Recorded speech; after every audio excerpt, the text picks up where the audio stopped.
RTC bus సర్వీసుల సంఖ్య పెంచండి. ఆర్టీసీ ఎండీ ద్వారకా తిరుమలరావుకు విప్ ఎమ్మెల్యే కాలువ శ్రీనివాసులు విజ్ఞప్తి. కర్ణాటక సరిహద్దులోని రాయదుర్గం నియోజకవర్గం నుంచి ఆర్టీసీ సర్వీసుల సంఖ్య పెంచాలని ప్రభుత్వ whip MLA Kaluva Srinivasulu RTC MD Dwaraka తిరుమలరావుకు సోమవారం విజయవాడ నగరంలో కలిసి విజ్ఞప్తి చేశారు. ముఖ్యంగా కర్ణాటక ఆంధ్ర అంతరాష్ట్ర సర్వీసుల విషయంలో ఇరు రాష్ట్రాల మధ్య కుదరాల్సిన ఒప్పందంలో జాప్యం జరుగుతుందని వెంటనే పూర్తి చేయాలని కోరారు.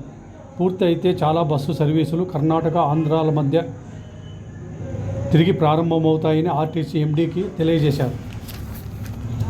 అలాగే రాయదుర్గం నుండి ప్రసిద్ధి పుణ్యక్షేత్రాలైన ధర్మస్థలము మంత్రాలయంతో పాటు కూట్లికి సర్వీసులను ప్రారంభించాలని ఎమ్మెల్యే కోరారు. రాయదుర్గం కొత్త బస్టాండ్ నిర్మాణం పూర్తి స్థాయిలో మరమ్మతు చేయాలని కోరారు.